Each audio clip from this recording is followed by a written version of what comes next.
Good morning. You join me from the mezzanine. It's another Monday. This week we've got quite a few bits to do. Oh, excuse the dog having a drink.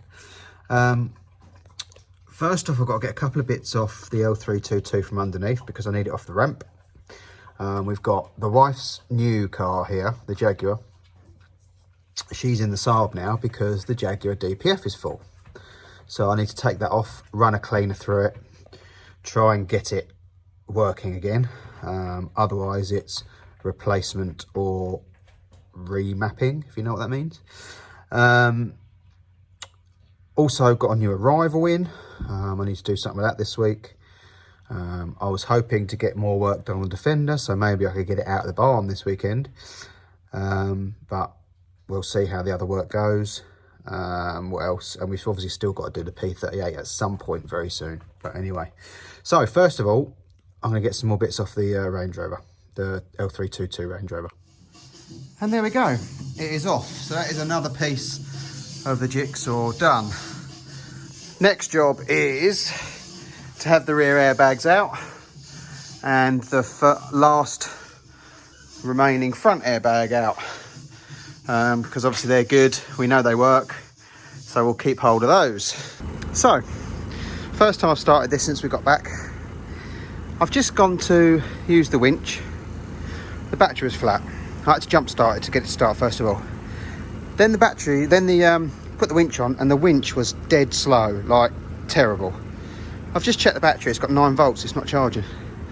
But there's no charging warning light on the dashboard. So I'm now wondering whether on the way there, the alternator's died or the lights died or something's died. And that's why I was getting a gearbox fault. I wonder if it was to do with power. These things are here to test us, I'm telling you. Right, so the new arrival. The 2003 MG ZR 160. No, that's not real, it's a fake with a sticker on. But obviously you can see it's got a strut brace, it's got the bonnet, Ujima flips, what they're called. You know. Nice colour green, but it has got a lot of stone chips. The bonnet is knackered, it's got a lack up here, etc, etc. Apparently it has an MG Cup ECU. So it's got the 170 map on it. So that'll be coming out and going in my MGF. It's got a set of pretty much brand new Uniroyal Rain Sports on and freshly refurbed alloys, albeit one has got a tiny mark on it.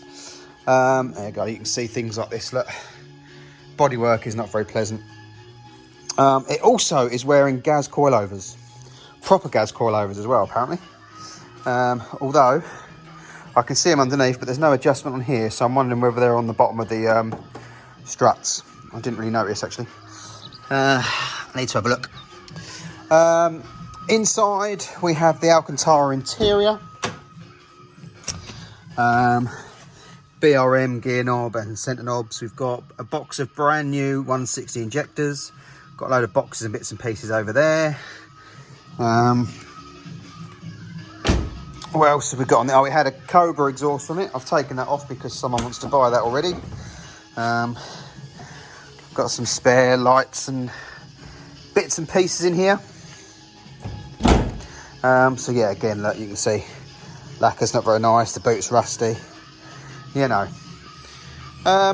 So yeah, so I'm going to use some bits on here, I'm going to sell some bits from here, and that's it basically. So I just need to get the exhaust off because that's provisionally sold, and then I'm going to get the X-Type on to get the DPF off. Right, so I'm just in the P38 and I have just opened it up just to see whether we have a battery light at all. As in, does it come on when the ignition and then go off? Or has it gone completely and that's probably what it is, that the bulb's broken. So let's have a look. I can't see a battery light there. Alternator fault. Right, so I wonder whether the bulb's blown. Now I need to see which one it is. So as you can see by the picture, ABS fault as well. I think it's because the battery's really low as well. It's got all these problems. The battery light should be right there above the handbrake light. So we need to get these clocks out and change the bulb, see if that fixes it. And as you can see, you probably, actually, the camera compensates quite well, but the dash is really dim. Because the battery is obviously really low. So, right, need to get this apart next then. Well, I've got the panels built up. So it's now getting them in, I suppose. And then the dash will almost be buttoned up. So let's get these fitted in the holes. Right, we're getting there. All the dash is all back in. I haven't tested any of it yet. I have just flicked power on just to make sure the clock has got power. I've just seen this needle is a bit twisted, but hopefully that'll work when it comes back on. We also need to pop all these clocks off anyway and extinguish the ABS and, you know, all that malarkey, because we obviously haven't got any of that. I haven't done the dash top yet. That's still here. I need to make it fit and then recover it. I've got the squib on for now, or, you know, just for the time being, but that will be gone. I need to keep all the cruise control wires and stuff. I want to make sure that works. These obviously will be going round the binnacle once we get that. And this hole and this pipe is for the air horn switch. So I think we're ready for a test, I reckon. But yeah, because I still might have to have this end panel off and run a wire from the back of the fuse box to the under bonnet fuse box for that dodgy indicator wiring. This hasn't closed up as well as I'd have liked. It probably was all right until this is bolted on. Oh, I also need to put a shorter one of these in here because that was touching the fuse box and you couldn't get the fuse box out. But we're getting there. Progress.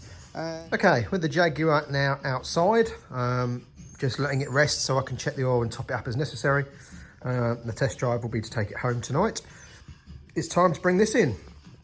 I've got someone who wants the wheels, I've got someone who wants the interior, someone who wants the coilovers. So first job obviously is to get the interior out before it goes on the ramp, obviously. It's very simple. Just Torx on the front seats, probably can't see the other one, but it is over there. And then there's some at the back. So there's 4 on each seat. So first things first is the fronts. Right, the rear bench on a ZR, there are 3 10mm along the inside the cushions. You've got to pull the cushion back, and there's one there, one in the middle, and one the other side as well. So they've got to be undone first.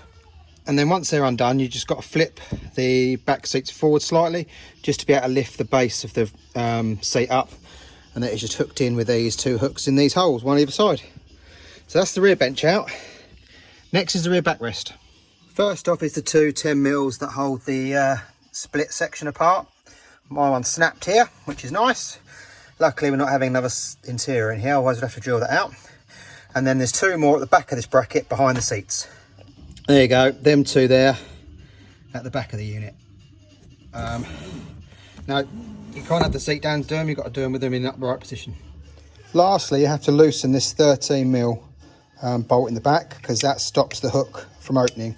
So as you tighten that, it pulls the hook over to lock the seat in place. So as you loosen it, the hook can go back, and then you can pop it out the seats, and the seats are free to pull out. They're hooked in these with just some pins that stick out the seat, so you can obviously pull them out. The centre seat obviously has the lap belt in. You can take it out the back of the seat, or you can just undo this buckle here. I don't need the seat belt, so I'm just undoing the buckle. Right, so next is the door cards, the front ones and the rear ones, because they're going with the seats. I don't need them, but I do want the carpet. I don't really want to cut a red carpet up from the BRM to go in the van, so I'll have the black carpet and just keep the red carpet in case I ever want a full BRM interior. So that's all got to come out at some point. I'm probably going to keep all the dashboard and stuff as well, just in case. But for now, I just need to get these door cards off. So we need to undo anything you see, like all the screws that go around down the bottom there, this one, and then pull out the seat belt thing at the top here. That just clips out, and then this should just be on poppers, so we just pull it out. You need to loosen these ones as well with that screw there and that screw there, because there's one down there, going down there, that holds it on as well. But mine wasn't actually tight, so I didn't need to actually loosen it, which was handy, but you probably will do. Right, front door cards. You've got to remove a screw here, a screw in here, You've got to pop off the inside of this handle to better get it past, and the front of this handle needs to pop off because there's 3 screws behind there, and then the rest are just clips. And there we go, the coilovers are off.